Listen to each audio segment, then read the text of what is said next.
Pak Sony,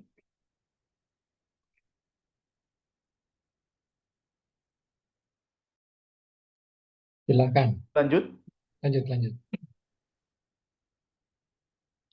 Nah, inilah eh, trek yang dilakukan oleh Columbus untuk mencari Asia. Jadi yang pertama, yang kedua, yang ketiga.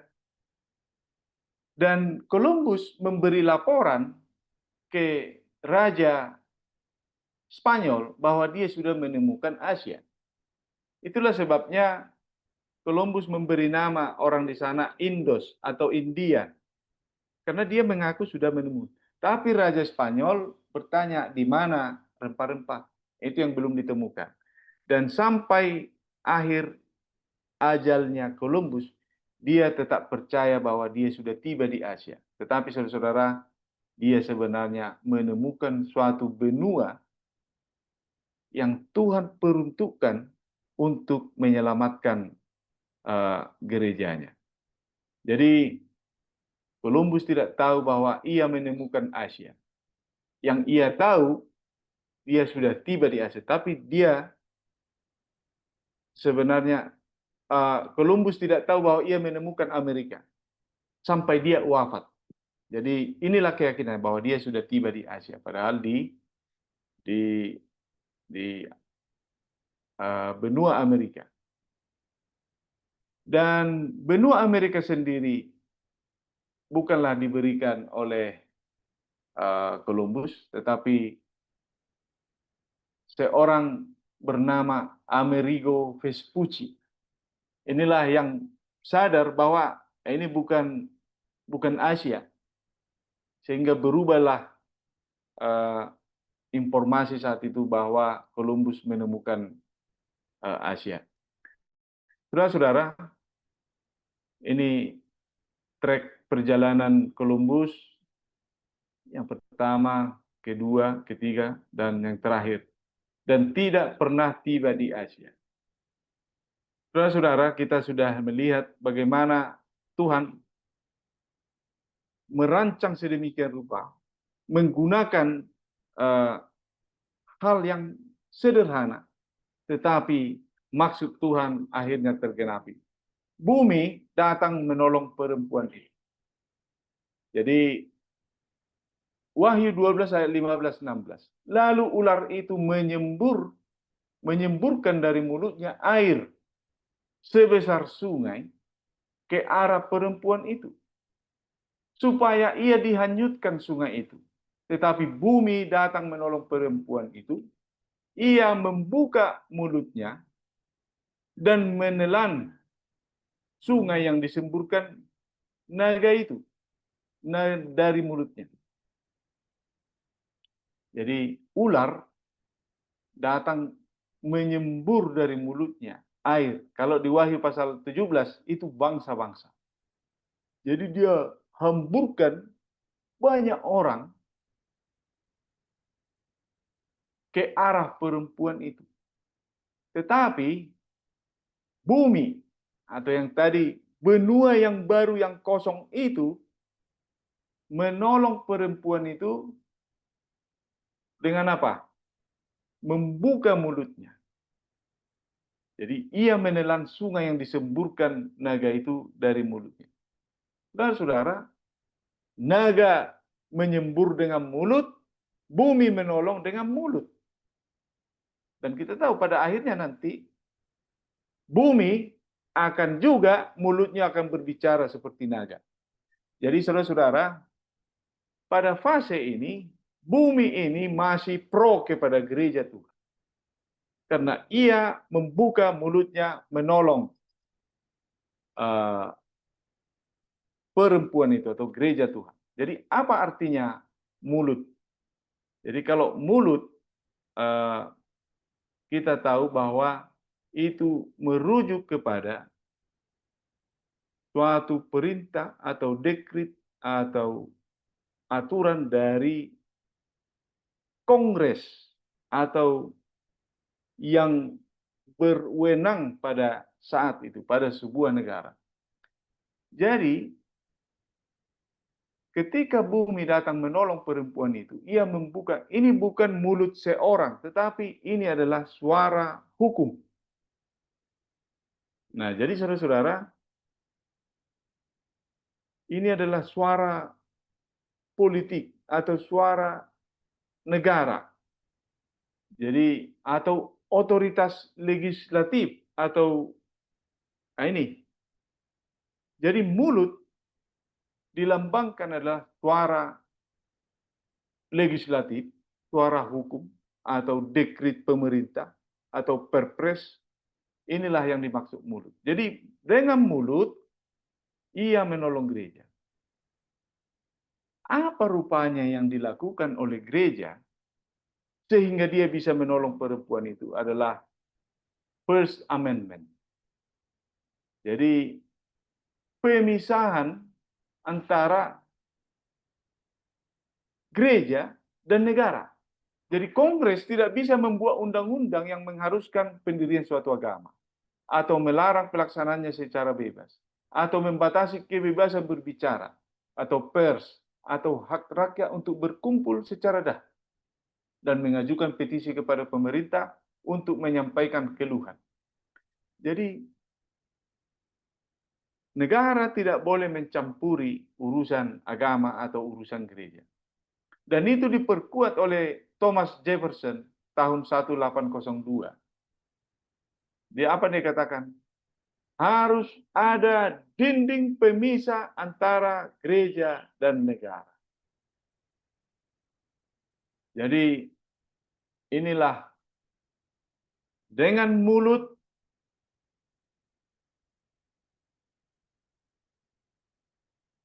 gereja menjadi terlindung. Dan mulai saat itu, gereja-gereja di Amerika bisa beribadah dengan aman.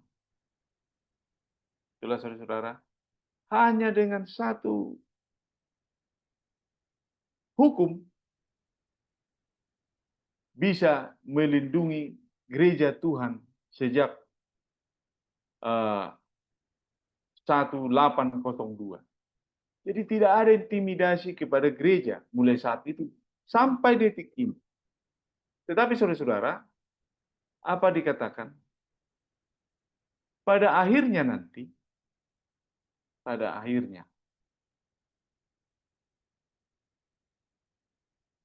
gereja harus bersatu dengan negara.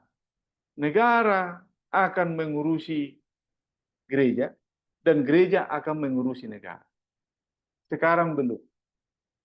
Tetapi progres ke arah sana. Saudara-saudara, saya mendapat berita beberapa waktu lalu, tapi karena ini hanya untuk peruntukan hari berdoa, jadi tidak terlalu signifikan. Jadi apa dikatakan? Trump mengabaikan atau mengesampingkan pemisahan gereja dan negara.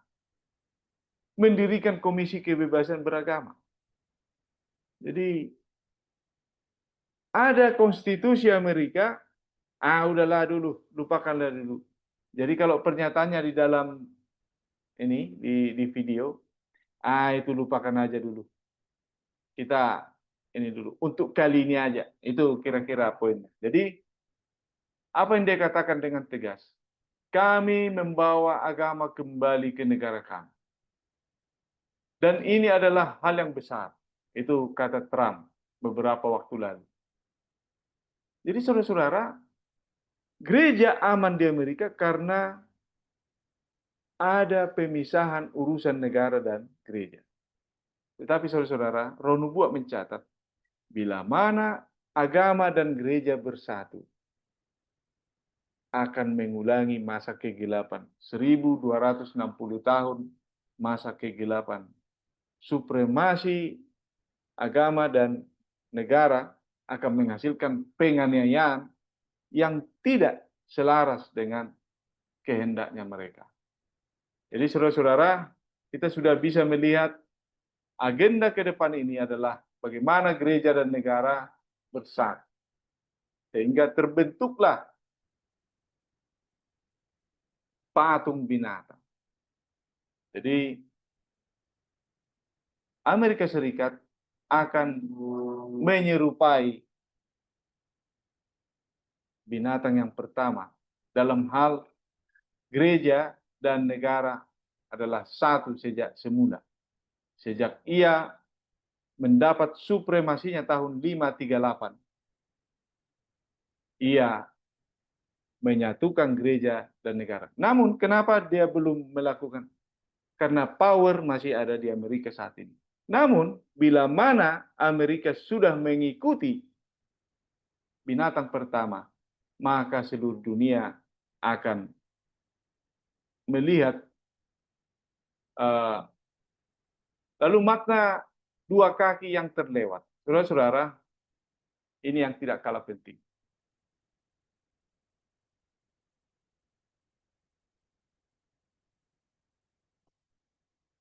Jadi perpaduan antara urusan gereja dan urusan negara digambarkan oleh besi dan tanah liat. Inilah saudara-saudara yang sering terlewat. Jadi makna dari besi dan tanah liat adalah penggabungan urusan agama dan urusan bukan urusan agama, urusan gereja dan urusan negara. Jadi saudara-saudara, bukan hanya sebatas negara yang lemah, negara yang kuat, bukan. Tetapi adalah perpaduan antara urusan gereja dan urusan negara.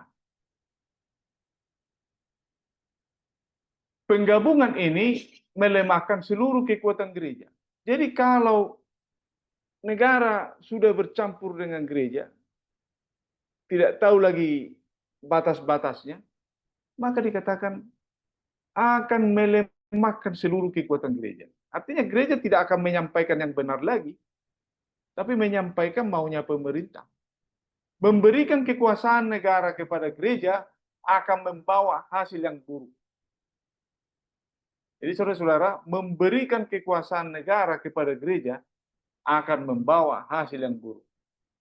Maka akan muncullah apa yang dikatakan bidat. Kalau bidat itu bisa dimatikan tanpa ada rasa salah. Nah, itu yang akan terjadi.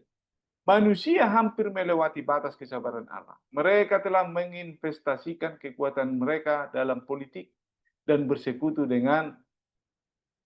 Namun akan datang waktunya ketika Allah akan menghukum mereka yang telah mengabaikan hukumnya, dan perbuatan jahat mereka akan kembali menimpa diri mereka sendiri.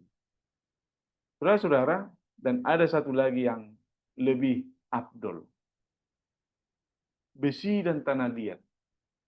Jadi saudara bisa cari di manuskrip nomor 631899.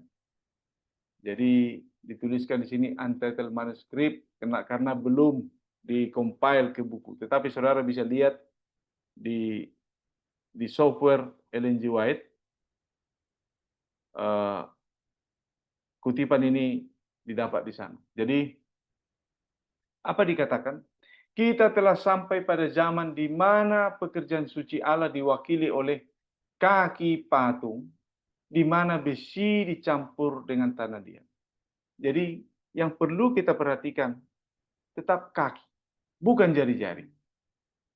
Allah memiliki umatnya, umat yang terpilih, yang pengetahuannya harus disucikan, yang tidak boleh menjadi tidak suci dengan meletakkan kayu, jerami, dan jerami kering di atas pondasi. Setiap jiwa yang setia pada perintah Allah akan melihat bahwa ciri khas iman kita adalah Sabat hari ke-7. Jika pemerintah menghormati Sabat sebagaimana Allah telah perintahkan, ia akan berdiri dalam kekuatan Allah dan dalam pertahanan iman yang telah disampaikan kepada orang-orang kudus. Namun, para pemimpin negara akan mempertahankan Sabat palsu dan akan mencampurkan keyakinan agama mereka dengan perayaan anak dari kepausan ini, menempatkannya di atas Sabat yang telah dikuduskan dan diberkati oleh Tuhan. yang dipisahkan bagi manusia untuk dijaga kudusnya sebagai tanda antara dia dan umatnya hingga 1000 generasi. Pencampuran antara urusan gereja dan urusan negara diwakili oleh besi dan tanah liat. Saudara-saudara, kaki dari besi dan tanah liat adalah kaki yang bercampur agama dan negara. Jadi itulah kaki. Jadi sejak muncul kaki ini, sejak keruntuhan Roma Barat dan Roma Timur memberi kuasa absolut kepada kepausan, maka saat itulah bagaimana kaki itu memiliki power atas negara dan gereja. Saudara-saudara, kita bisa lihat sekilas bagaimana muncul, kalau kaki ini muncul setelah Roma runtuh, memiliki kuasa agama dan politik, menghujat Allah, klaim menggantikan Kristus, mewakili sistem kerajaan dunia sebelumnya. Karena kita lihat di Wahyu pasal 13, semua ikon-ikon kerajaan sebelumnya ada sama dia.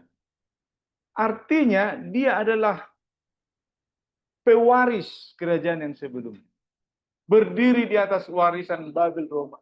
Hidup di era kerajaan terpecah. Mencampur gereja, tanah liat, dan negara besi. Sejarah dunia bergerak terkendali.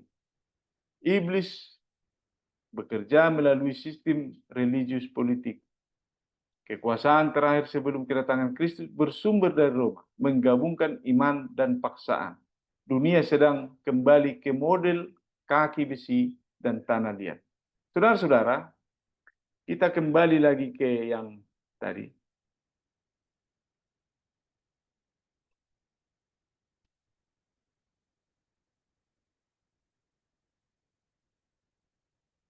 Ketika batu runtuh, batu datang, menubruk kaki, yang runtuh bukan hanya Eropa, tapi seluruh dunia. Jadi bukan hanya benua Eropa yang ditubruk oleh batu tersebut, tapi seluruh kerajaan-kerajaan yang ada di dunia. Itulah sebabnya kita bisa menarik kesimpulan bahwa 10 jari-jari juga harus mendunia. Tidak boleh hanya benua Eropa. Dan setelah saya periksa, memang saat ini Eropa sudah menjadi mendunia. Eropa yang mendunia. Saya tampilkan daftarnya. Saudara-saudara, inilah Eropa yang sudah mendunia. Jadi Kanada, Inggris, Prancis. Meksiko itu Spanyol. Guatemala, Spanyol. Honduras itu Spanyol. Panama, Costa Rica, semua. Kuba, Republik Dominika itu Spanyol. Haiti, Prancis. Jamaika, Inggris. Bahama, Inggris. Terus Trinidad, Inggris. Belize juga Inggris. Puerto Rico, Spanyol dan Amerika. Aruba, Belanda. Curaçao, Belanda. Suriname, Belanda. Guyana, Inggris. Guyana, Prancis. Brazil, Portugal. Argentina. Terus hampir semua negara di dunia ini adalah Eropa, saudara-saudara.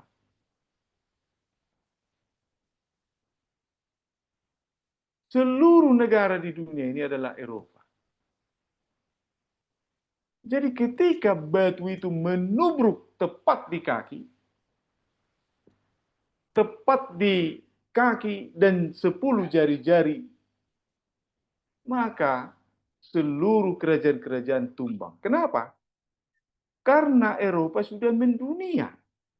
Seluruh raja-raja di dunia, Indonesia Belanda, Malaysia Inggris, Singapura Inggris, Australia Inggris.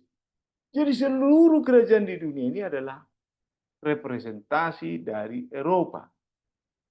Itulah sebabnya ketika batu menubruk tepat di kaki, itu artinya menubruk segala kerajaan-kerajaan atau negara di seluruh dunia. Inilah saudara-saudara bagaimana nubuatan ini begitu menarik dan penggenapannya begitu tepat. Dan yang uniknya, Tuhan menggunakan hal kecil untuk mewujudkan Eropa harus mendunia lewat pala dan cengkeh. Saudara, seperti tidak ada hubungannya. Tetapi apa yang dituliskan Wahyu pasal 18 tadi, kulit manis, rempah-rempah, kayu yang harum, menjadi Tuhan gunakan berperan untuk memaksa orang Eropa keluar dari Eropa supaya Injil sampai ke seluruh dunia. Saudara-saudara, bukan mengkultuskan pala dan cengkeh, bukan.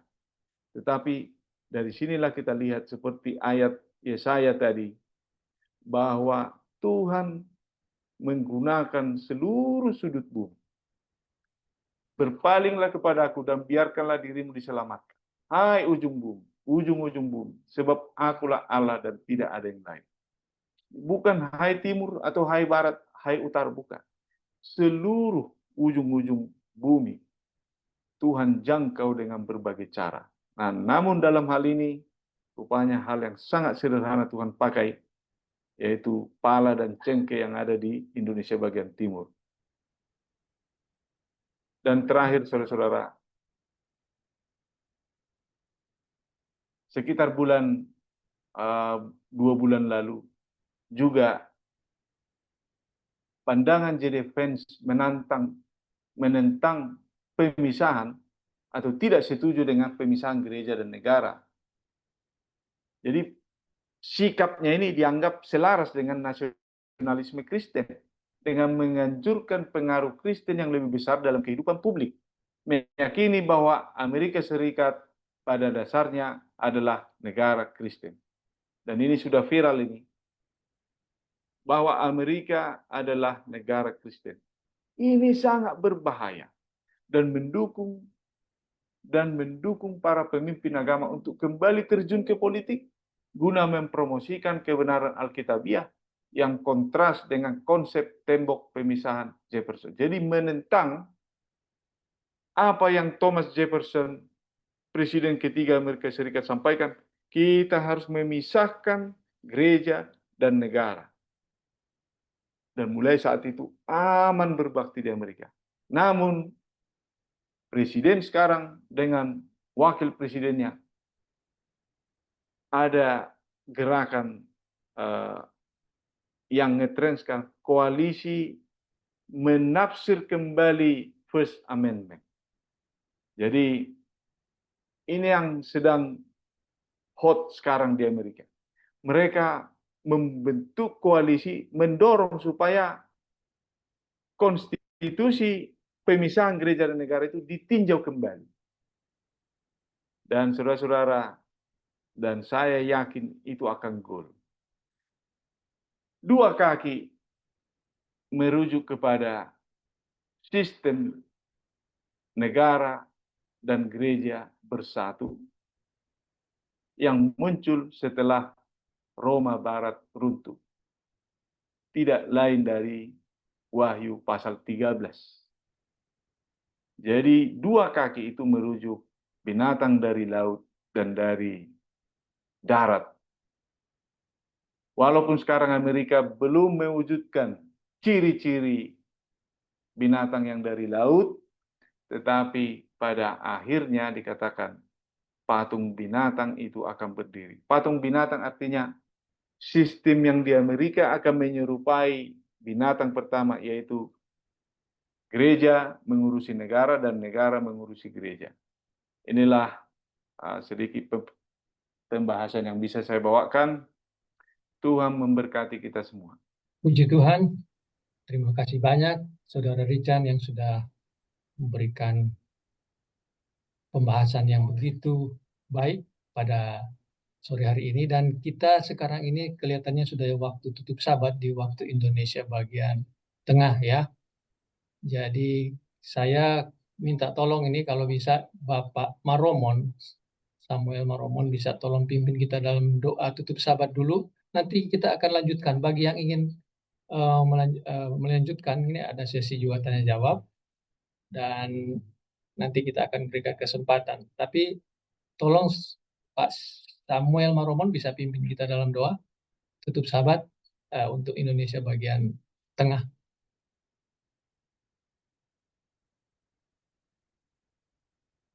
Coba tes mic.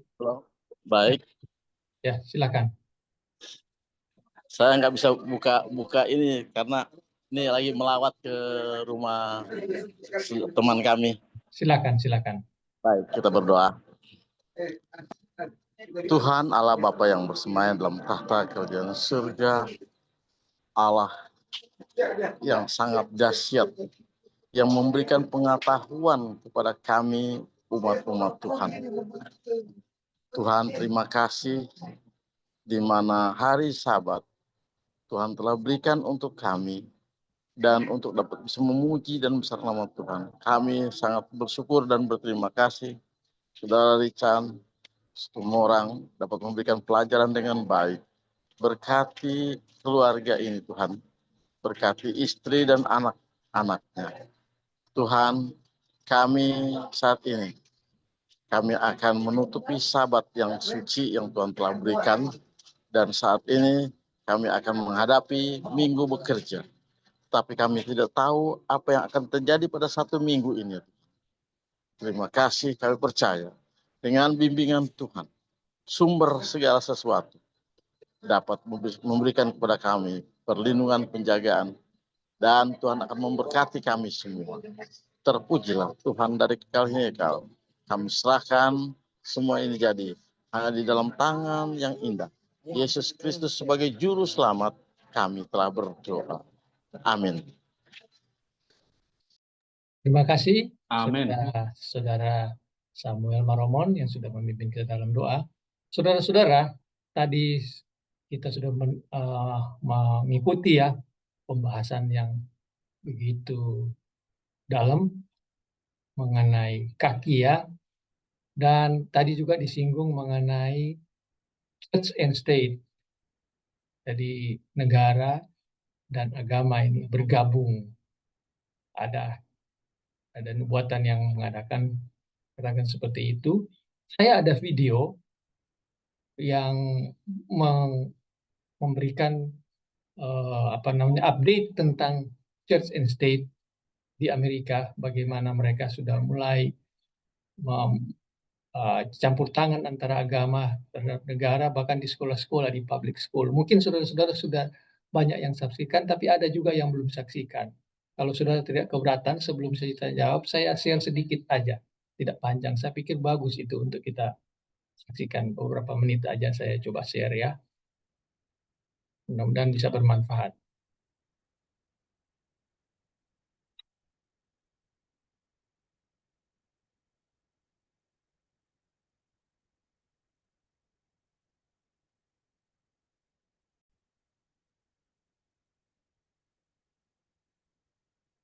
Schools are being forced to pray, to read the Bible, to worship. What's going on in the states of America and universities? Alabama Senator Tommy Tuberville on live TV says that we should forget about the separation of church and state. Lawmakers are now openly declaring that nations must be saved through enforced religion, enforced prayers, and enforced Bible values. And this is just scratching the surface. Welcome, dear friends, to TIBP Media. Kindly like and share this important prophecy update. Revelation 13, verse 3. And all the world will bow, will follow, will worship the Antichrist beast.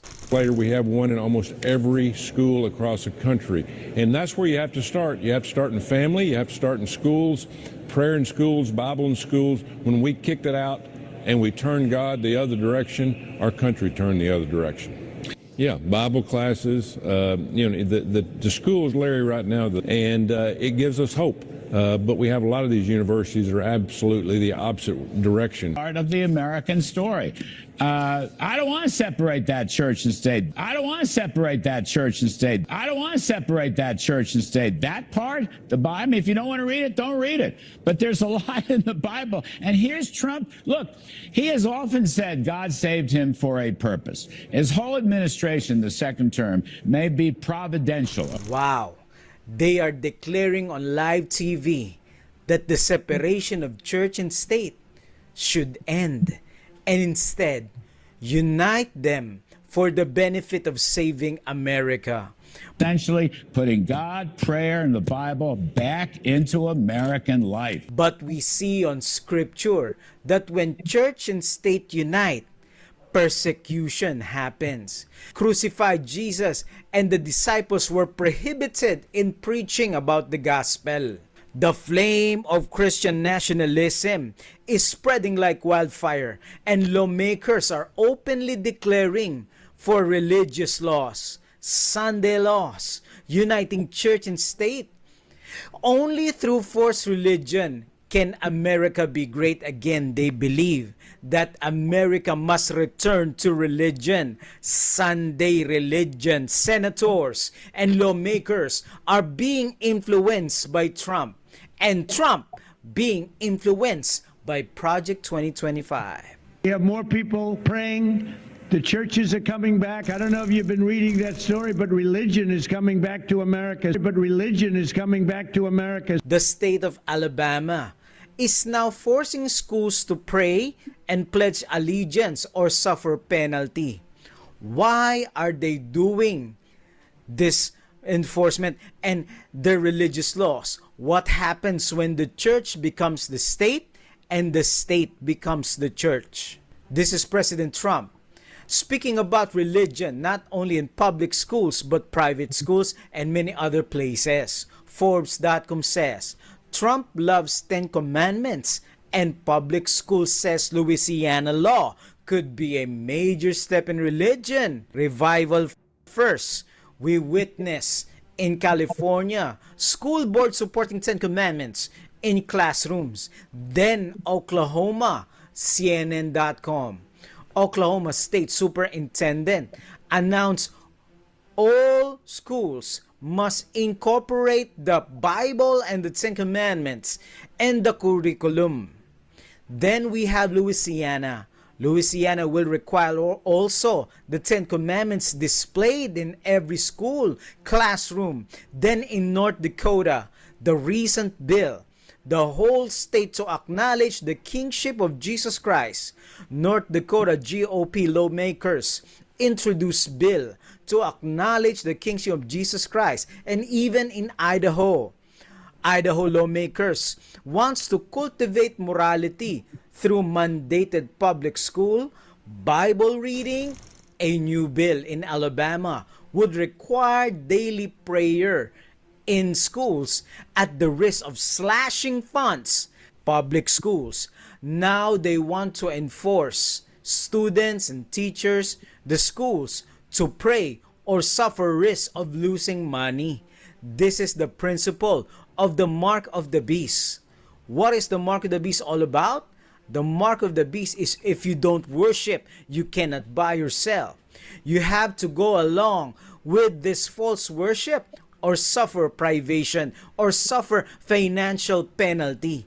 Alabama schools could lose millions for escaping daily pledge of allegiance and prayer. Question: where does the Pledge of Allegiance come from? Answer: it's from Roman Catholicism. Trump no longer distancing himself from Project 2025 as he uses shutdown to further pursue the Project 2025 its goals. Let's talk about what's going to happen now as this rolls along. President Trump appears now to be openly embracing the conservative blueprint Project 2025. Remember that from last year amid the government shutdown, despite distancing himself from that during the 2024 campaign. In a social media post yesterday, the president announced he would be meeting with his budget chief, Russell Vought, identifying him as of Project 2025. State and local law is reinvigorating, where possible, Sabbath rest laws. To be very specific, like it used to be, this was basically the norm as best I've looked into this some. I'm working on some research on this.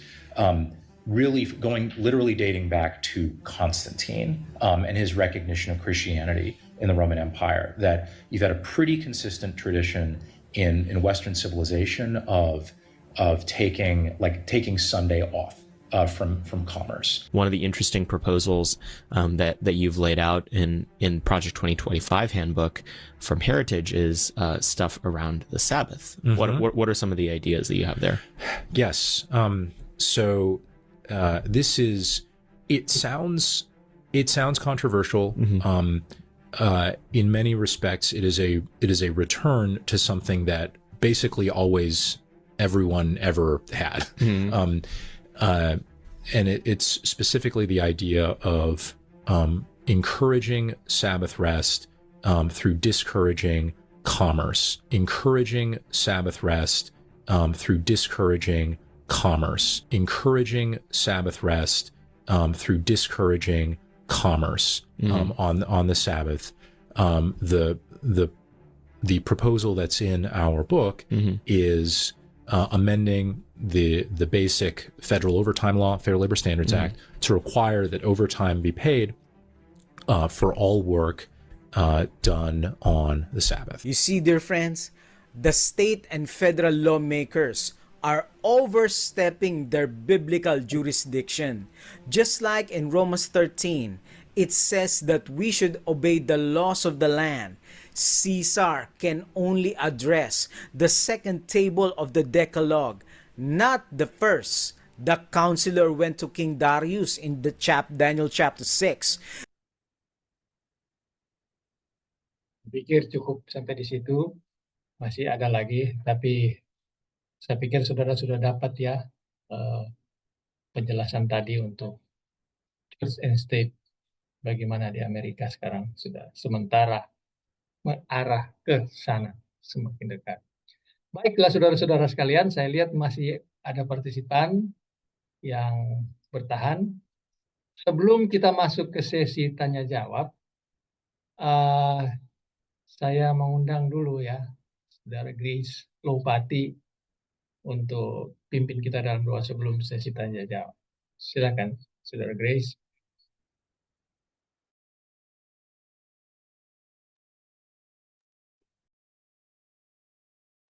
Tes mic dulu, itu masih tertutup mic-nya, mikrofonnya. Saudara Grace, tolong dibuka mikrofonnya. Oke. Mari kita berdoa. Bapa di sorga, Allah yang kami kenal melalui anak-Mu Yesus Kristus, di minggu bekerja kami pada saat ini Tuhan, kami mengucap syukur kepadamu untuk kesempatan yang indah sepanjang sore di hari Sabat. Kami belajar sesuatu dari desain yang mengagumkan oleh Tuhan, apa yang akan terjadi, yang Tuhan sudah nyatakan kepada kami sejak bangsa-bangsa ada sampai kepada akhir dunia ini. Tuhan, kami sangat mengucap syukur kepadamu karena Engkau adalah Allah yang hidup, Allah yang mengetahui awal dan akhir dunia ini. Engkau yang mencintai umat-Mu dengan cinta yang indah dan kekal, dan Engkau menyatakan segala sesuatu terang benderang kepada kami umat-umat-Mu, agar kami mengetahui apa yang harus kami lakukan sementara kami hidup dan menantikan kedatangan-Mu yang sudah tidak lama lagi. Terima kasih banyak untuk Saudara Richan yang sudah menyelidiki firman Tuhan. Tuhan menyatakan kebenaran kepadanya dan sudah membagikannya kepada kami.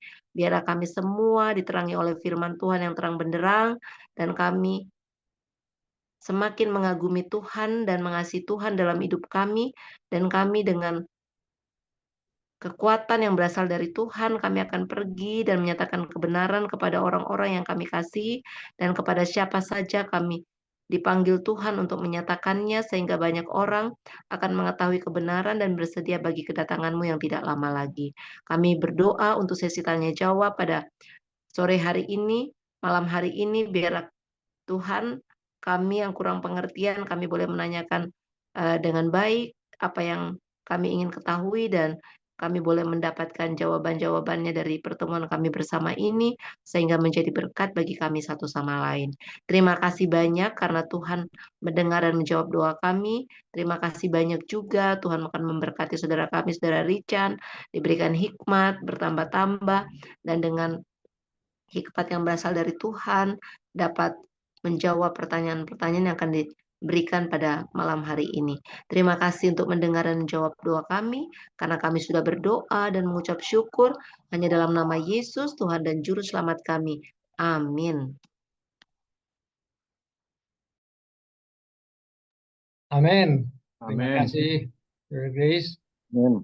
Saya ucapkan dulu selamat minggu bekerja bagi yang berada di Indonesia bagian timur dan bagian tengah, dan tentunya kita bersyukur sekali masih bisa mengikuti akan sesi tanya jawab. Bagi saudara yang mau bertanya, dipersilakan, mungkin bisa raise hand atau ditulis di chat. Pertanyaan tentunya terkait dengan pembahasan sore hari ini ya, atau malam hari ini. Kemudian waktu ini kita hanya batasi paling lama 30 menit aja.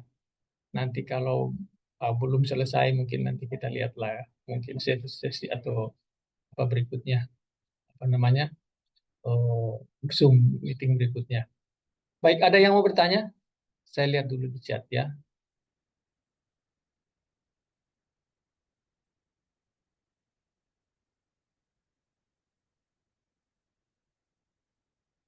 Oh, oke. Ada yang sudah raise hand, Saudara Sardes, boleh silakan langsung aja bertanya.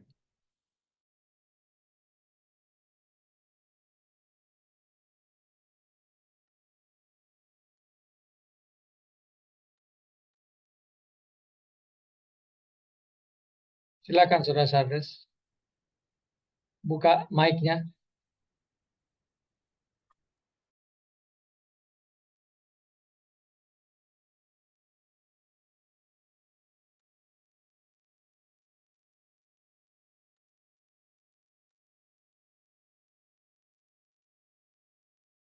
Silakan, belum kedengaran suaranya, Saudara Sardes.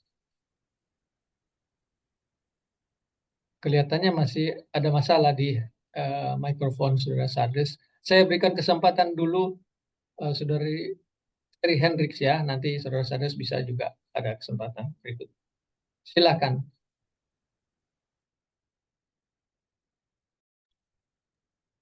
Buka mic-nya dan speak up. Saya mau bertanya tentang sekolah-sekolah yang tadi dikasih tunjuk di Amerika. Keadaan kita di sini, di Eropa, di Belanda terutama, sekolah-sekolah itu kita diberi kebebasan. Saya spesial memilih sekolah dari sejak awal untuk anak saya, sekolah Kristen. Di sekolah Kristen itu diajarkan berdoa dan 10 hukum. Walaupun sekolah Kristen ini adalah sekolah Protestan. Jadi bagaimana itu tentang Amerika yang sekarang yang menuju ke pemaksaan sekolah-sekolah publik itu harus berdoa. Terima kasih. Baik, itu aja. Oke. Apakah Saudara Richan bisa bantu menjawab ini?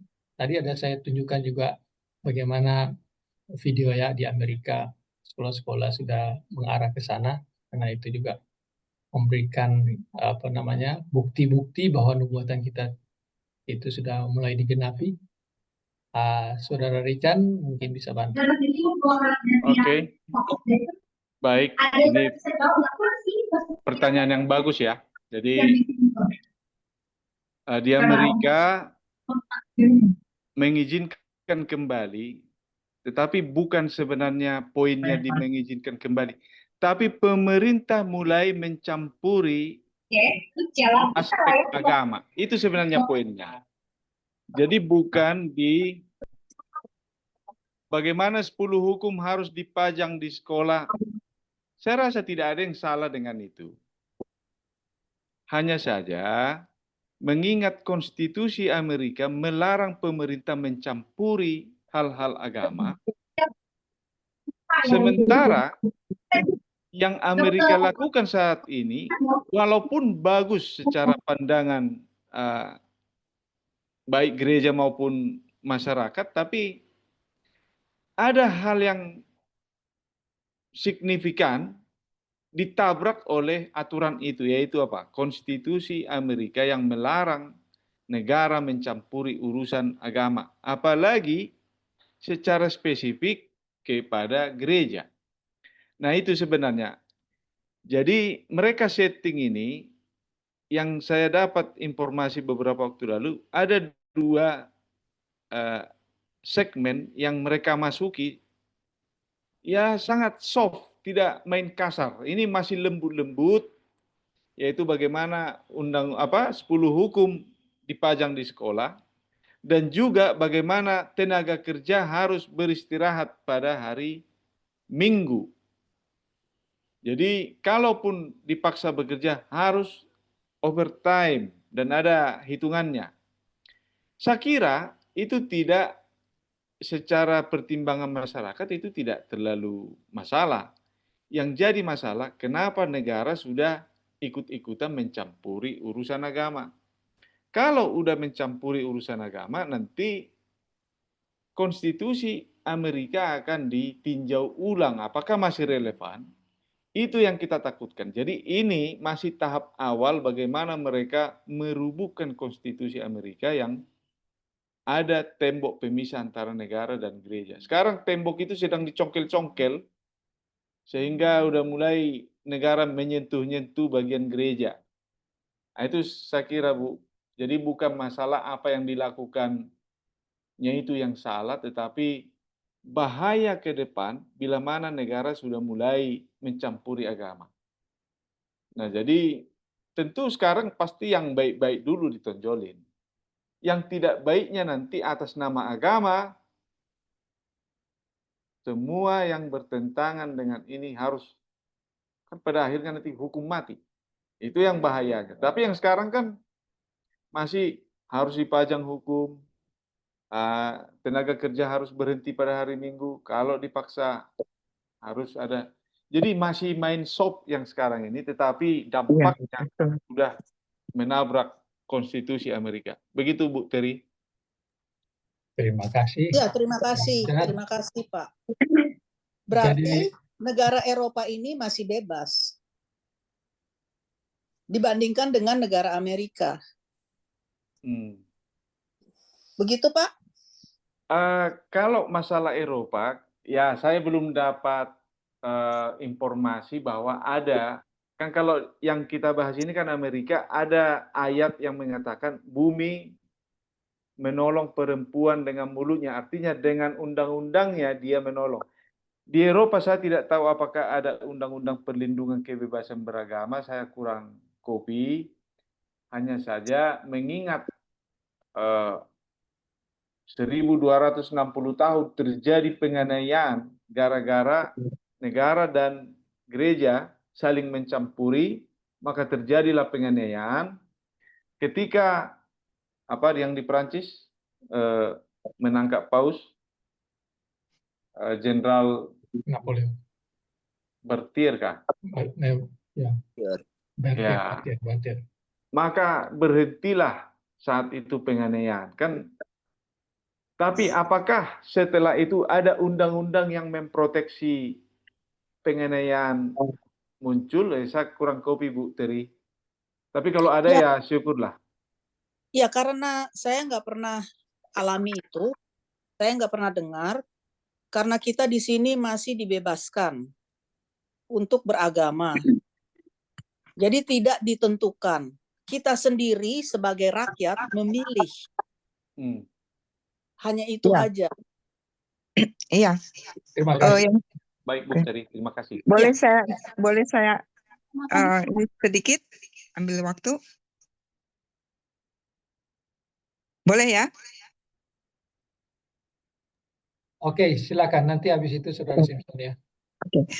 Kalau masih di Amerika, itu yang saya rasakan bahwa saya masih bisa memilih hari apa yang mau saya libur gitu ya, off. Itu saya minta hari Sabat, Sabtu, kebetulan di perusahaan orang-orang Israel gitu. Terus yang kita pilih itu adalah Sabat dan Minggu. Saya bilang saya mau itu 2 hari. Memang masih bebas dipilih, tapi entah sekarang setelah saya alami kejadian ini. Tapi waktu saya kecil pun saya sekolah Katolik di Sumatera, sekolah Katolik. Tapi itu sekolahnya sampai hari Sabat, Sabtu. Tapi saya minta izin dan diizinkan mereka saya libur pada hari Sabat. Jadi Sabtu, Minggu ya saya libur. Yang lainnya sekolah sampai hari Sabtu. Saya masuk mulai Senin sampai Jumat. Itu yang saya alami SD, SMP di sekolah Katolik. Pada waktu itu masih orang Jerman sebagai pastor mereka yang ada di sekolah Katolik itu. Nah, untuk selanjutnya memang kita pilih di waktu di Amerika juga waktu election presiden, tapi hari Sabat. Tapi justru hari Sabat itu jam 3 sore harus sudah mulai. Nah, disitulah kesalahan saya. Nah, disitulah saya dihajar. Nah, intinya itu bahwa kita masih bisa memilih free hari itu bagi kita, hari kapan kita libur. Terima kasih. Baik, makasih Bu Deborah. Dan Saudara Simpson, silakan Saudara Simpson. Ada yang bisa tanya.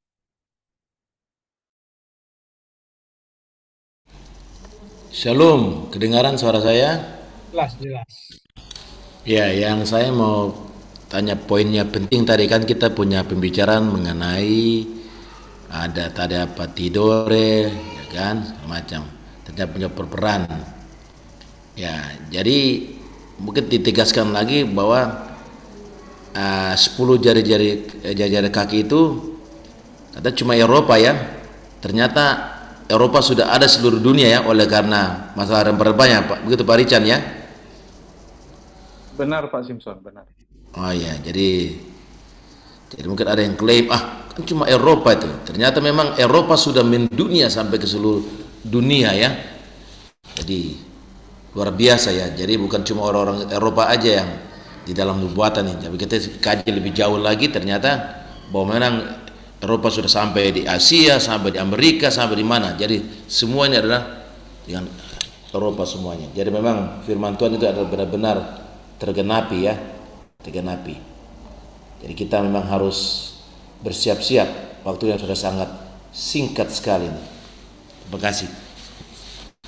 Puji Tuhan. Jadi memang kita harus bersyukur dibahas mengenai kaki ya. Dan mungkin pada kesempatan berikut akan lebih dalam lagi mengenai kaki ini. Mudah-mudahan Saudara Richard juga diberi kesempatan untuk kesempatan berikut. Silakan, Saudara Sardes sudah dari tadi katakan. Coba. Shalom, sahabat, apakah terdengar? Baik, sudah terdengar sekarang. Silakan. Ya, maaf ini lagi demam. Di Wahyu 18 ayat 13, selain rempah-rempah tadi di situ ada dibunyikan gandum. Dan tadi saya buka-buka di Google, Ukraina itu dia menyumbang 50% untuk program pangan dunia. Ukraina sendiri. Jadi berarti itu Ukraina punya persediaan gandum yang sangat besar.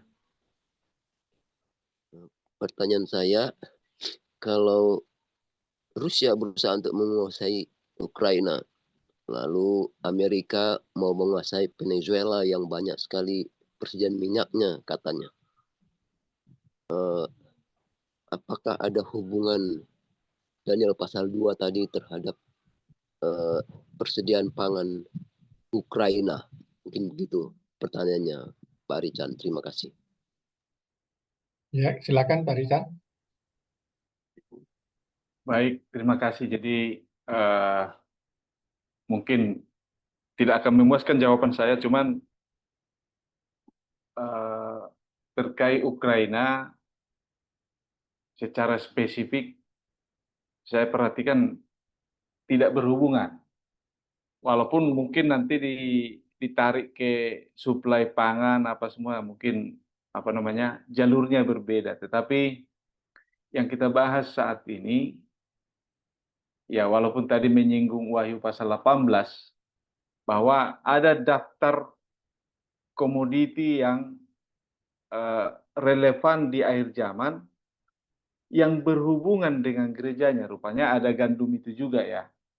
Cuman sampai sekarang ya saya belum kaji apakah Ukraina masuk di situ, karena seperti informasi dari Pak Sardes 50% suplai gandum dunia dari Ukraina. Saya belum pernah teliti sejauh mana, hanya saja saya belum dapat benang merahnya ke arah Ukraina. Nah, terkait Donald Trump mencaplok Venezuela, artinya kita di samping membahas geopolitik, kita juga harus membahas religio politik supaya tidak terombang-ambing dalam melihat dinamika informasi atau peristiwa yang di dunia ini. Kalau orang hanya melihat geopolitik, artinya menilai peristiwa itu hanya dari aspek geopolitik, ya artinya kita akan terombang-ambing. Karena waktu lalu ketika Amerika sedang lemah ekonominya atau ada gangguan, orang sudah menyimpulkan bahwa Cina akan menggantikan Amerika. Tetapi kita yang memahami religio politik, artinya desain peristiwa ini berdasarkan keimanan kita yang tertulis, maka bagaimanapun kondisi Amerika, terpuruk bagaimanapun, kita tetap yakin bahwa Amerika adalah binatang yang dari darat yang akan menyelesaikan penggenapan nubuatan. Dia akan memaksa seluruh dunia ini untuk menyembah binatang pertama. Nah, jadi artinya terkait Venezuela, ya mungkin itu bagian dari bagaimana supremasi atau superioritasnya Amerika sedang ditunjukkan saat ini. Dan saya perhatikan dia banyak keluar dari banyak organisasi.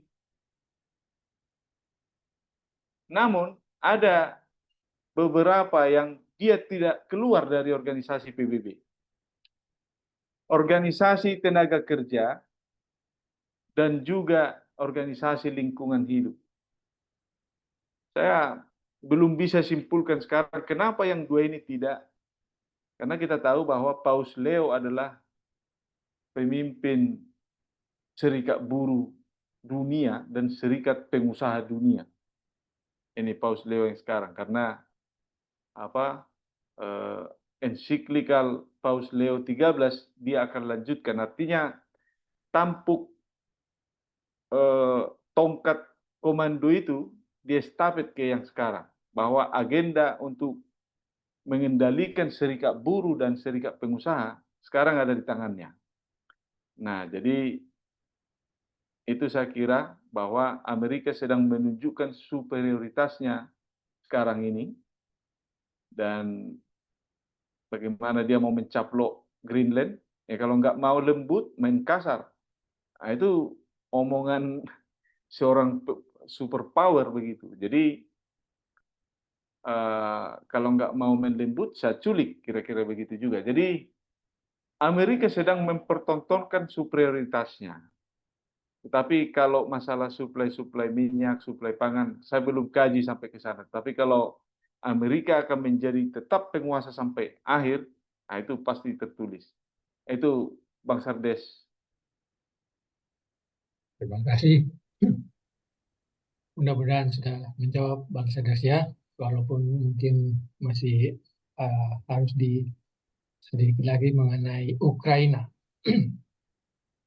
Kemudian saudara-saudara kita masih ya. Saya mau lupakan sedikit itu tadi program pangan dunia, program PBB, ya, jadi 50% itu disuplai Ukraina.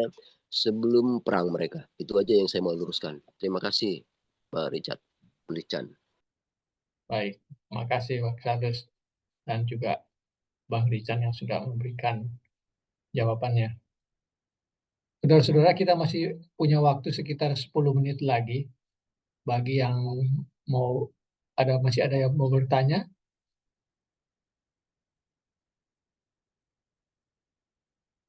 Kalau sudah tidak ada, kita akan close ini. Tapi kalau masih ada yang mau bertanya,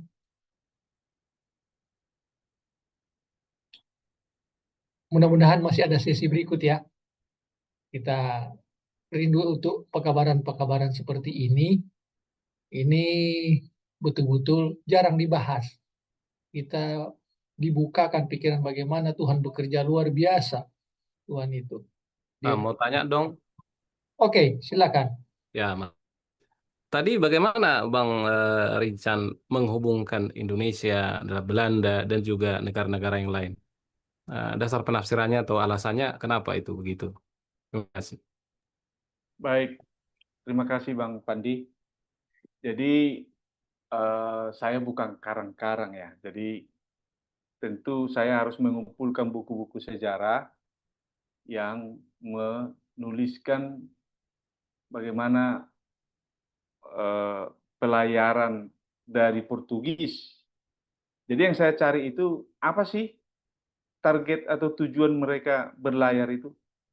Tidak lain hanya rempah-rempah di Asia.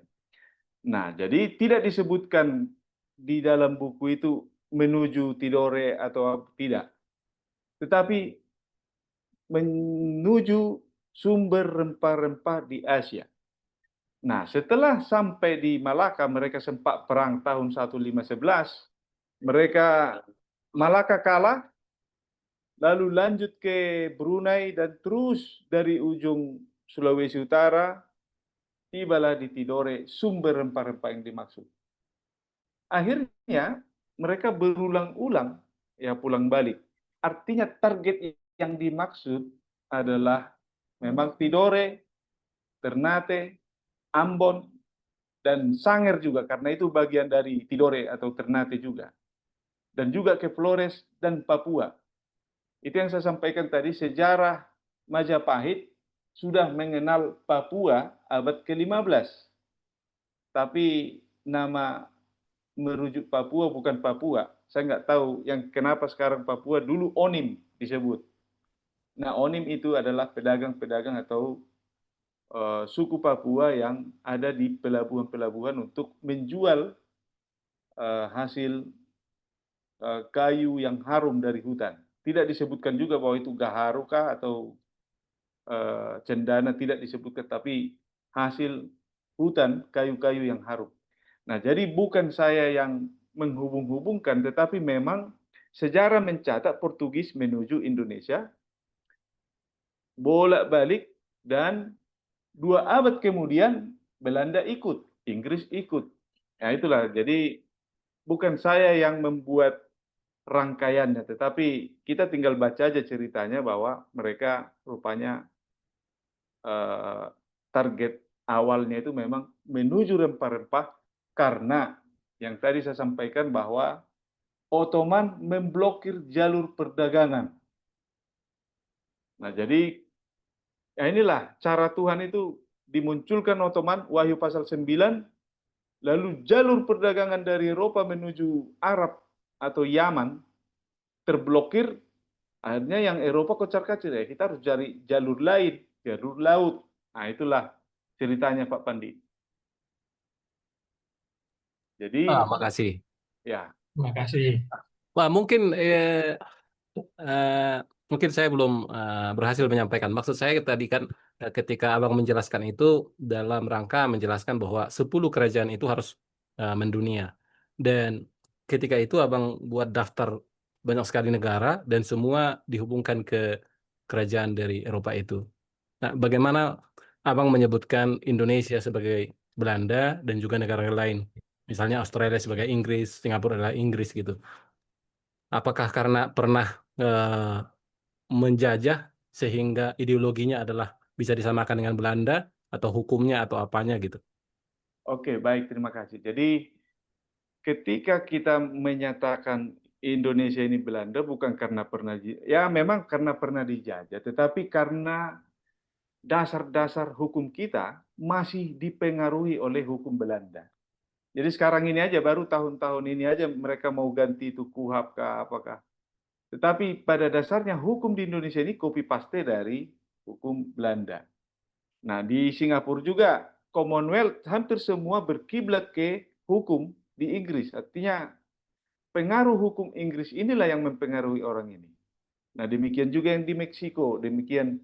Nah, saya kira apakah karena pernah dijajah? Ya karena itu juga, tetapi pengaruh hukum sehingga kebiasaan kita mengikut apa yang ada di yang mempengaruhi kita itu. Nah, itulah kira-kira Bang Pandi. Jadi dua-duanya masuk karena kita pernah dijajah dan juga karena hukumnya masih kita pakai, hukumnya Belanda. Oke, makasih Bang. Berarti karena hukumnya ya. Ini ada juga yang lain di sini, boleh mau bertanya katanya. Oke, Bang, saya kebetulan sama-sama Bang Pandi di sini. Nama saya Pangeran. Saya mau bertanya, bagaimana relatednya rempah-rempah yang dari Abang sebutkan daerah Tidore, Ternate, sampai ke Flores dengan kedua kaki itu, Bang? Saya jujur aja tidak dapat benang merahnya relatednya itu. Terima kasih, Bang. Jadi terima kasih Mas Pangeran. Jadi rempah-rempah yang di Indonesia bagian timur itu memaksa orang di Eropa keluar dari kampungnya. Jadi Eropa itu kan kampungnya mereka ini. Selama ini mereka hanya berputar-putar di Eropa, ya ke Arab balik lagi. Namun ketika Ottoman memblokir jalur perdagangan, terpaksa mereka keluar. Tapi apa yang mereka bawa waktu keluar dari Eropa adalah membawa Injil. Itu yang pertama. Yang kedua, yang menarik menjadi cikal bakal ditemukannya benua Amerika adalah ketika Spanyol juga mau turut terlibat dalam berlayar mengejar rempah-rempah, ada muncul perjanjian, saya lupa namanya, isinya mirip seperti perjanjian Abraham. Portugis sudah punya jalur ke timur menuju Asia, dan kau carilah dari barat menuju Asia. Nah, jadi karena perjanjian itu, terpaksa Spanyol menuju barat, sebenarnya menuju ke Tidore, tapi nyangkut di Kepulauan Bahama, pulau di Jamaika atau apa itu, nyangkutnya di benua Amerika. Nah, jadi terkait dua kaki tadi, sebenarnya 10 jari-jari. 10 jari-jari itu Eropa, tapi ketika batu itu menabrak kaki itu, seluruh kerajaan runtuh. Artinya seluruh dunia runtuh, bukan hanya Eropa. Berarti 10 jari-jari itu harus mendunia. Nah, itu nomor satu. Bagaimana supaya mendunia? Tuhan menggerakkan Ottoman. Lalu Eropa keluar dari kampungnya di Eropa menuju seluruh sudut dunia. Nah, jadi inilah cerita yang kita tidak bisa pungkiri bahwa ya ceritanya, sejarahnya demikian. Lalu terkait masalah dua kaki tadi, di dalam tulisan Ellen G. White bahwa penggabungan urusan negara dan urusan gereja adalah dilambangkan oleh besi dan tanah liat. Jadi mulai muncul kepausan tahun 538 memiliki power atas negara dan gereja,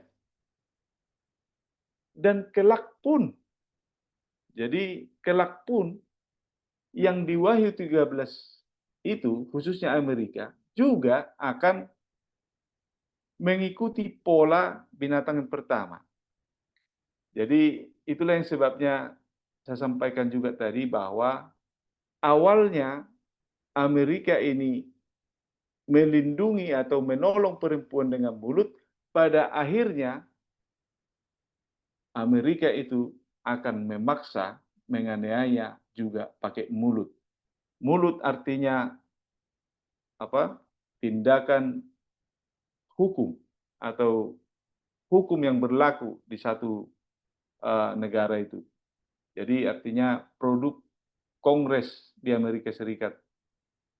Itulah mungkin Bang yang bisa saya jawab, bagaimana korelasi antara rempah-rempah. Baiklah, Jadi terima kasih Bang. ya, Thank you Bang, thank you Bang. Terima kasih.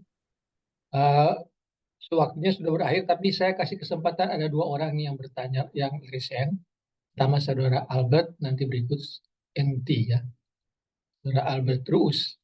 Silakan Saudara Albert, buka mic-nya, terus kalau bisa buka juga videonya lebih bagus. Tapi kalau nggak bisa, silakan aja. Oke, selamat sahabat semuanya. Selamat Terima sahabat. kasih untuk presentasinya Saudara Rincan ya. Dan sangat menarik ada tambahan informasi tentang kaki itu, di mana kita bisa melihat Tuhan bekerja ya. Prosesnya Tuhan bekerja sampai yang saya lihat Amerika dipersiapkan untuk larinya, ya kan, gereja Tuhan dari penganiayaan di Eropa. Dan ada hubungannya dengan Indonesia, karena gara-gara mau cari rempah-rempah, akhirnya ketemulah benua itu kan, benua Amerika. Dan saya mau kuatkan memang benar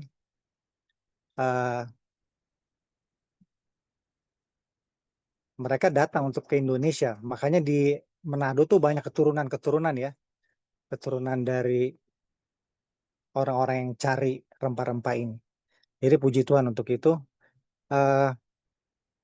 Jadi walaupun hanya menyerempet lewat ke Indonesia berlayar, Indonesia adalah ya di nubuatan ya. Mudah-mudahan. Saya pertanyaannya begini. Perkenalkan, nama saya Albert, AB dipanggil. Kebetulan saya udah, bukan kebetulan ya, dengan keputusan saya udah country living 10 tahun lebih. Jadi berhubungan, pertanyaan saya mungkin, kita kan, karena dibilang ini udah belum tahu nih, apakah akan ada pertemuan berikutnya. Jadi saya ambil kesempatan bahwa untuk menanyakan, apakah menurut Pak Rincan itu hubungannya dengan akhir zaman ya, dengan country living. Nah, gimana? Itu pertanyaan saya. Apakah itu opsional? Apakah itu harus dilakukan? Dan kapan? Nah, itu dia pertanyaan saya. Terima kasih. Terima kasih Saudara Albert, pertanyaannya bagus sekali. Tapi sebelum itu, saya lihat ada yang ungkapan yang bagus tadi. Saya tidak tahu apa ada lagi Zoom meeting berikutnya. Bagi saudara-saudara yang merindu itu, coba kasih suara dulu, buka mic masing-masing. Oh, masih pingin gitu. Supaya kita tahu kalau memang masih banyak keinginan, kita akan siapkan lagi. Bagaimana Saya masih mau dengar. Ya. Puji Tuhan. Saya masih ingin. Ya. Puji Tuhan. Puji Tuhan. Ingin. Amin. Masih banyak ini kelihatannya. Kalau saya kasih kesempatan, masih banyak. Ya, baik. Saya dari Papua Sorong Selatan. Saya rindu sekali. Ini materinya luar biasa sekali dan sangat bagus sekali. Ini menarik ini. Terima kasih. Amin. Kalau begitu, Saudara Rican, nah ini masih banyak kerinduan ini. Kita akan lanjutkan mungkin sesi berikut, Zoom meeting berikut. Baik, itu pertanyaan dari Saudara Albert, mungkin bisa dijawab. Baik, terima kasih Pak Albert. Jadi terkait posisi country living, jadi itu idenya dari Tuhan. Ellen G. White mencatat, ya kita tinggal bagaimana kita menyikapi dengan bijaksana. Jadi kenapa country living jadi banyak masalah selama ini? Karena menyikapinya ya kurang bijaksana barangkali. Tetapi kalau yang bijaksana ya pasti bersyukur. Tidak ada yang salah dengan country living. Tetapi harus bijaksana. Apa yang salah? Pendeta Ted Wilson saja country living. Hampir semua pimpinan kita yang di Amerika country living kok. Jadi tidak ada yang salah dengan itu. Yang salah itu karena kita kurang bijaksana dalam mengeksekusinya. Mungkin itu yang bisa. Jadi country living itu ada tuntunannya. Jadi banyak pendeta kita juga menyampaikan detail tuntunannya, apa yang harus dipersiapkan, apa jangan terburu-buru.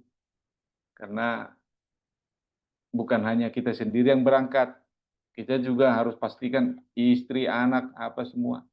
Semua harus dihitung. Jadi sehingga karena begitu kompleks, rumit, tentu kita harus berdoa. Jadi itu Bang Albert. Jadi tidak ada yang salah dengan itu, karena itu Tuhan yang kasih inspirasi. Ellen G. White hanya menulis. Jadi country living bukan ajaran pribadi-pribadi, tetapi itu resmi dari organisasi kita dan masih tayang di website resmi White Estate. Masih di sana bukunya. Artinya itu resmi. Hanya saja lakukan yang satu, jangan lupakan yang lain. Jadi itu mungkin yang bisa saya sampaikan. Tidak ada yang salah dengan itu. Hanya saja perlu doa supaya Tuhan menuntun apa yang harus kita eksekusi, apa yang harus kita lakukan, apa yang harus kita persiapkan. Jadi memang terkait ini kan sekarang kita lagi menunggu ini, apa yang kita pelajari ini kita tunggu. Tetapi kita dikatakan tidak hanya menunggu dan menunggu, tetapi juga harus bangkit dan pergi. Menunggu dan bangkit dan pergi juga. Artinya menunggu sambil pergi, mungkin itu yang kata kalimat yang bagusnya. Menunggu sambil pergi. Jadi itu Bang Albert, tidak ada masalah dengan itu. Ya, ya saya juga pertanyaan ini sebenarnya saya udah tahu jawabnya. Memang saya percaya itu perintah dari Tuhan. Jadi semoga pertanyaan ini diserap ya atau dihayati sama teman-teman yang ada di sini tentang country living. Karena kalau menurut saya pribadi, kita belajar nubuatan, kita udah di ujung nubuatan. Kalau kita nggak finishing touch-nya dengan country living, kalau menurut saya pribadi itu sia-sia.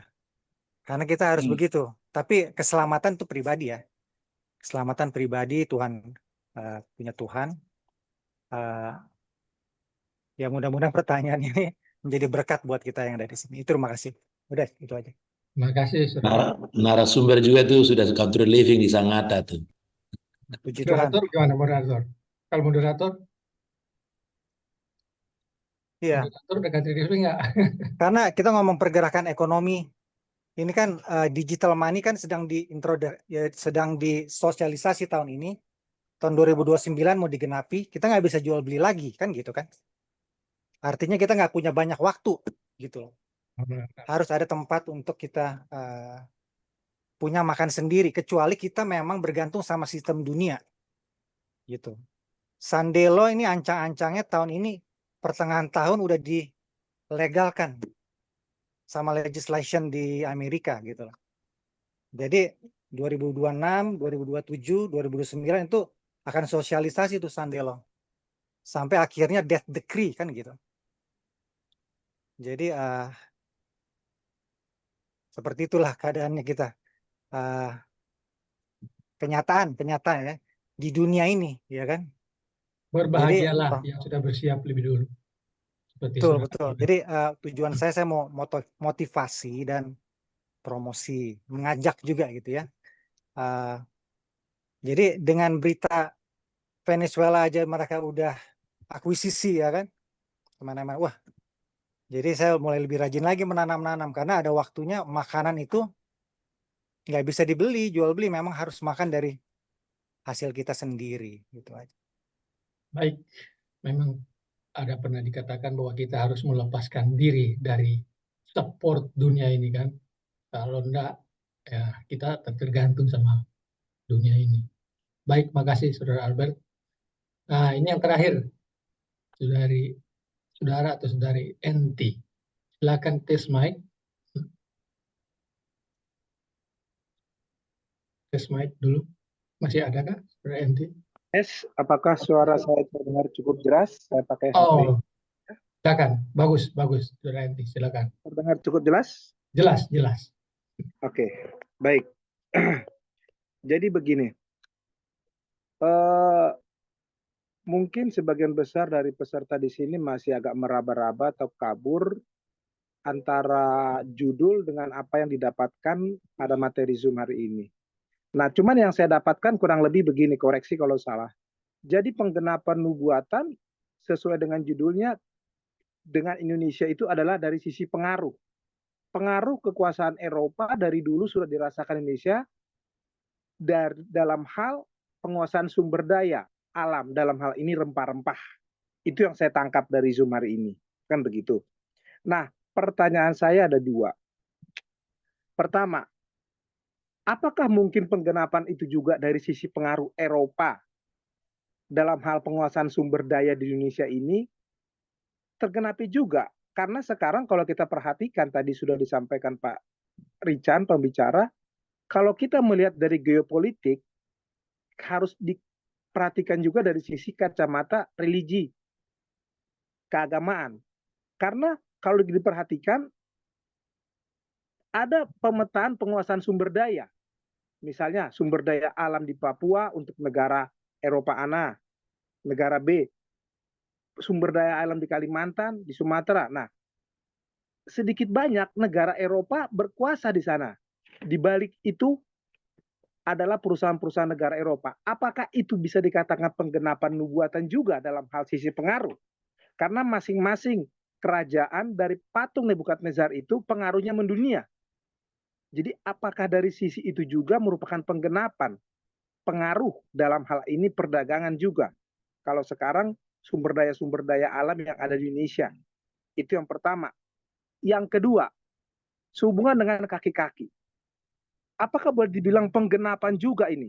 Ini kabar terbaru ini. Amerika berencana mencaplok Greenland yang merupakan negara bagian dari negara Denmark. Nah, NATO terpecah bersikap seperti ini. Ada yang sebagian pro, ada yang sebagian kontra. Malah berencana mau membuka pintu ruang dalam tanda petik dengan Rusia. Jadi sekali lagi, apakah ini bisa dikatakan penggenapan tanda bahwa Eropa tidak bisa bersatu sampai kapanpun? Kebetulan dalam hal ini pemicunya adalah rencana pencaplokan Amerika ke bagian negara Greenland. Itu pertanyaan saya dua. Terima kasih. Terima kasih, saudara Enti. Pertanyaannya bagus sekali. Silakan, saudara Richard. Oke, baik. Terima kasih, Pak Enti. Jadi, apakah ini nomor 2 dulu ya, rencana pencaplokan Amerika terhadap Greenland, penggenapan nubuatan karena mengakibatkan Eropa jadi makin terpecah belah. Justru sangat menguatkan bahwa memang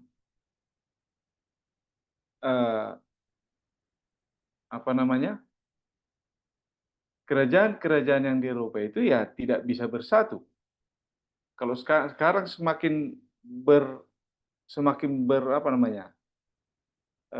persekutuannya semakin tidak harmonis, semakin rapuh. Semakin rapuh, justru memang ya itu semakin menggenapi bahwa memang Eropa itu tidak akan bisa bersatu lagi. Nah, jadi dalam menafsir nubuatan kan ada penafsiran pengulangan.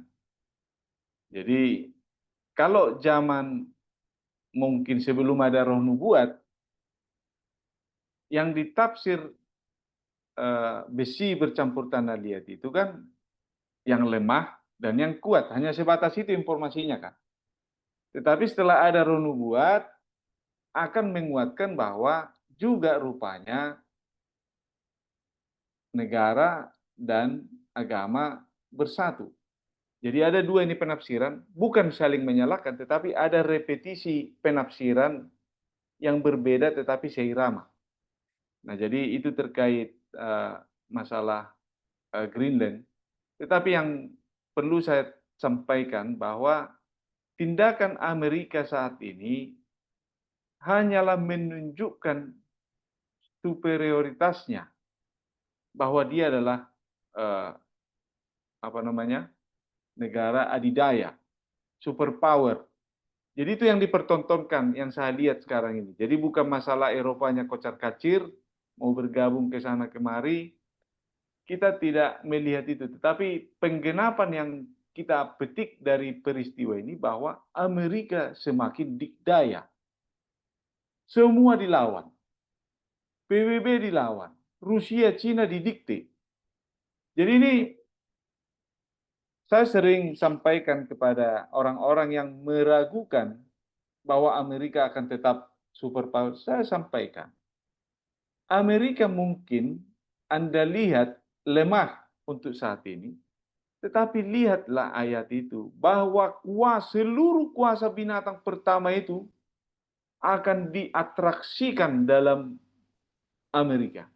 Jadi Amerika akan mempertontonkan bukan kuasanya dia, tetapi kuasa binatang yang ada di belakangnya. Itu yang harus kita lihat. Jadi bukan masalah geopolitik, mencaplok ini, bukan itu. Yang kita lihat sekarang, bagaimana penggenapan nubuatan menunjukkan supremasi Amerika ini sangat didaya, sangat. Tidak ada yang ditakuti. Tidak, Anda tidak mau memberikan dengan lembut, saya akan main kasar. Nah, itu yang disampaikan. Nah, jadi itu saya kira yang kita bisa ambil dari peristiwa ini adalah supremasi Amerika itu memang terbukti. Yang nomor 1 tadi, saya jadi lupa. Bagaimana tadi pertanyaan Pak Enti? Baik, saya ulangi sedikit. Kalau dulu penggenapan bagian dari Indonesia di kaki itu adalah penguasaan sumber daya alam, dalam hal ini rempah-rempah oleh bangsa Eropa.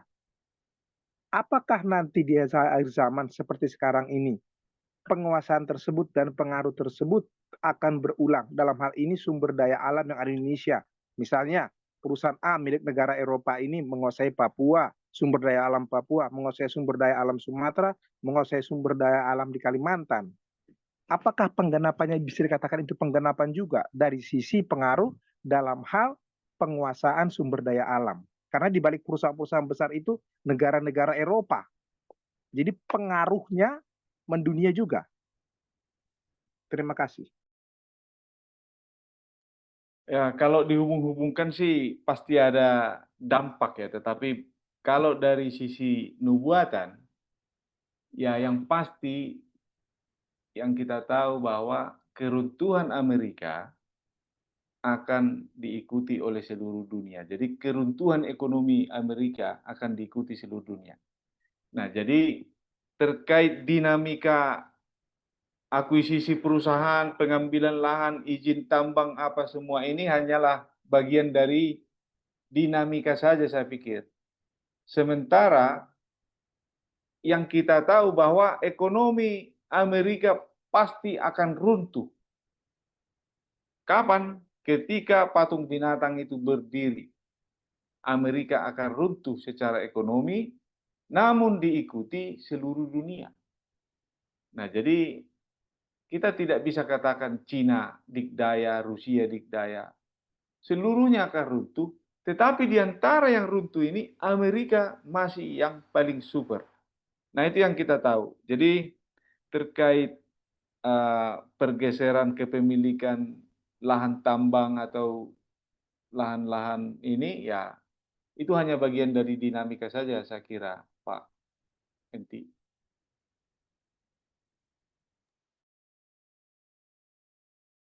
Baik, bagaimana Pak Enti? Saya pikir sudah cukup, sudah melebihi waktu kita. Mungkin nanti apabila ada pertanyaan ataupun nanti diskusi-diskusi berikut ataupun pembahasan berikut, nanti akan lebih kita lebih memahami ya pembahasan-pembahasan berikut. Oke, tibalah kita di ujung pertemuan malam atau sore hari ini. Ada mau tanya tuh. Siapa? Ada mau tanya siapa? TS itu Pak Swingli-nya. Nah, Ibu Terry tadi sudah bertanya. Oh, Ya.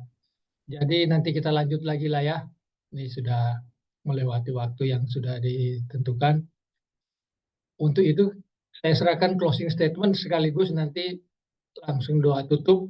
Dan sebelum itu tentunya kita berterima kasih banyak kepada Saudara Richard yang sudah membahas ini dengan penelitian yang luar biasa. Semoga Tuhan selalu memberikan hikmat sehingga kita bisa boleh mendapat berkat dari itu. Silakan Saudara Richard closing statement dan sekalian doa tutup ya. Ya, terima kasih Pak Sony. Jadi firman Tuhan itu tidak bisa kita selami. Tidak ada orang yang bisa mengatakan, aku sudah mencapai dasar paling dalamnya firman Tuhan, tidak bisa. Atau sudah menjangkau tingginya firman Tuhan, itu tidak bisa. Tidak ada yang bisa mengatakan itu. Jadi kita harus dengan kerendahan hati bahwa memang firman Tuhan itu unlimited. Tidak berujung makna-maknanya. Jadi ada hal kecil, rupanya makna bisa membuka suatu cakrawala yang besar bagi kita. Jadi pelajaran sore ini hanya masalah dan. Bisa jadi cerita kita berjam-jam. Padahal yang dilupakan hanya dan. Nah, jadi saudara-saudara,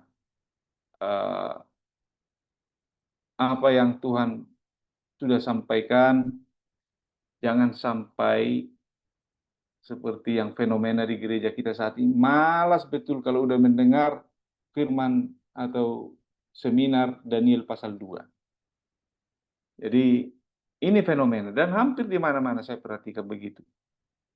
Namun dengan pembahasan sore hari ini membuat kita tertarik lagi kayak melihat menu baru untuk kita nikmati. Jadi mungkin seminar-seminar nubuatan yang lain pun pasti ada saja celah. Karena ada tertulis Tuhan tidak memberikan semua pengetahuan itu sekaligus. Tapi Tuhan bertahap, Tuhan memberikannya bertahap. Tujuannya apa? Supaya umat Tuhan ini belajar tekun. Jadi Tuhan cicil-cicil memberikan pengetahuan. Jadi tidak langsung dihantam seluruhnya sudah tahu. Jadi makanya sangatlah tidak rendah hati atau sombonglah kita kalau saya sudah tahu itu. Tidak bisa begitu. Karena ada yang kita tahu, tapi lebih banyak yang kita tidak tahu. Jadi saudara-saudara, mari kita lebih giat mempelajari, mungkin agak sedikit kritis lah. Jadi walaupun kita bukan pendeta atau apa, tapi mempelajari atau membaca teks-teks Alkitab itu juga agak sedikit kritis supaya muncul poin-poin yang tidak kita perhatikan selama ini. Jadi itulah mungkin, dan lewat pelajaran ini saya sendiri terkagum-kagum cara Tuhan itu menyerahkan Injil itu di seluruh dunia. Inilah yang bisa saya sampaikan, Bapak Ibu sekalian. Ya, terima kasih. Langsung berdoa ya.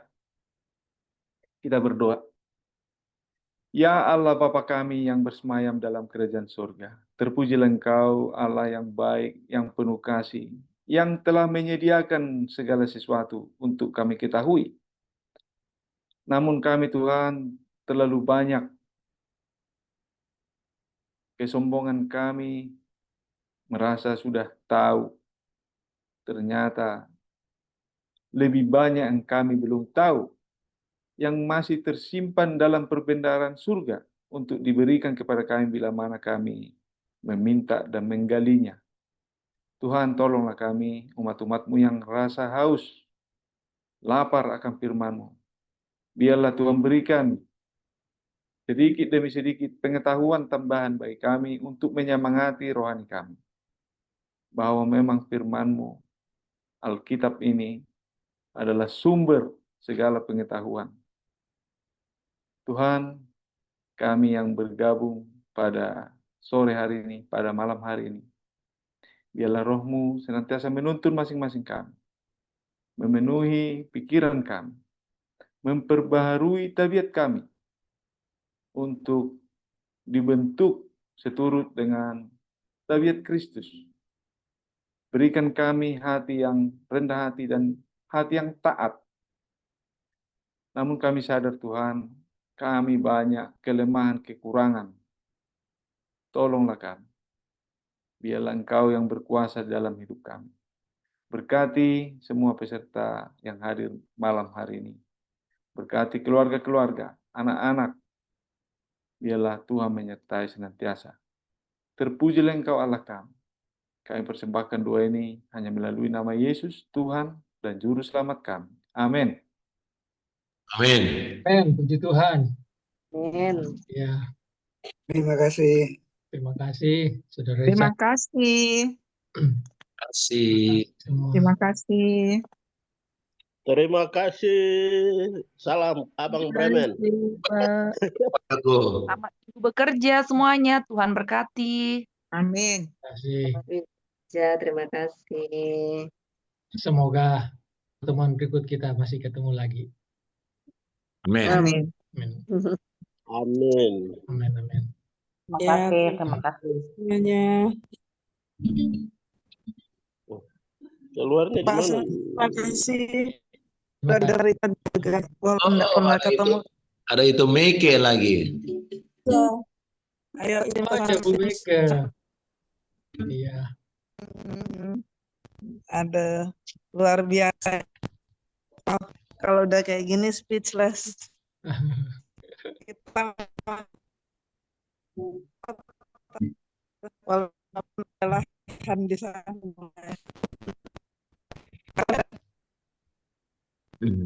Ayo Bu Mika jalan-jalan ke Lamaru. Ke Simpson sudah.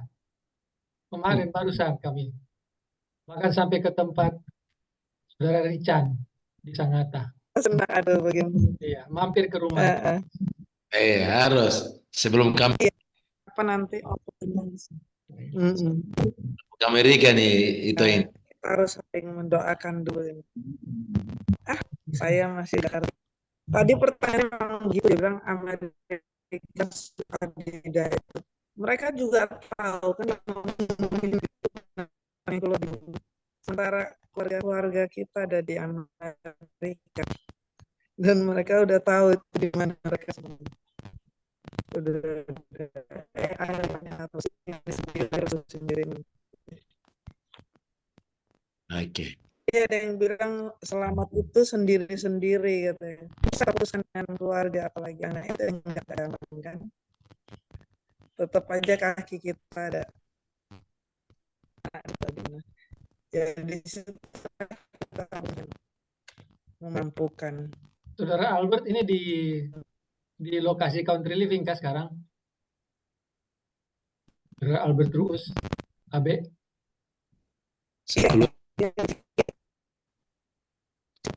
Iya. Pak Albert ini sudah luar biasa tempatnya. Oh, sorry. Baru bisa. Maaf tadi ada yang tanya saya dari Iya, mana? di lokasi country living Kak ini. Oh iya, di Sukabumi. Oh, di Itu Sukabumi. Kak Ike udah pernah ke sini juga. Oh, Deborah juga ke sini. Sudah nginep luar biasa. luar biasa. Jadi Solo itu di alam di Cikidang ya deh namanya. Amin. Amin. Amin. Bagus, bagus. Sudah persiapan lebih bagus. Lebih cepat bersiap lebih bagus daripada terlambat. Iya, iya. Dan ya memang rencana Tuhan bagus, indah ya untuk buat kita gitu. Amin. Saya merasakan manfaat pertamanya tuh kami kan country living di sini dari 2016 awal waktu COVID meledak gitu kan. Semua orang susah ya di kota ya. Kami di sini tenang-tenang aja gitu. Amin, amin. Itu salah satu buktinya. Dan itu orang yang teman saya yang bilang Emang udah bener ya country living. Dan ini akan ada babak keduanya lagi. Ada babak kedua. Jadi country living itu perintah Tuhan karena dia mengasihi kita. Bukan hukum kita, oh ya kenapa sih jangan tinggal di kota. Enggak, karena di kota akan ada tanah. Seperti itu. Amin, amin. Luar biasa. Tapi memang nggak gampang, terus terang aja. Nggak mudah untuk country living itu. Jadi saya nggak bisa pasok harus gini, memang nggak gampang. Ada yang udah country living pulang lagi, kan gitu. Ya hanya dengan pertolongan Tuhan kita bisa bertahan ya lama ya. Jadi motifnya juga harus benar kalau kita country living, karena kita ngalir aja, Tuhan bilang apa kita ikutin. Amin, amin. Jadi bukan karena motivasi ikut-ikutan atau kita takut. Kalau kita takut karena di kota ada terjadi apa-apa, itu juga salah juga, ya kan?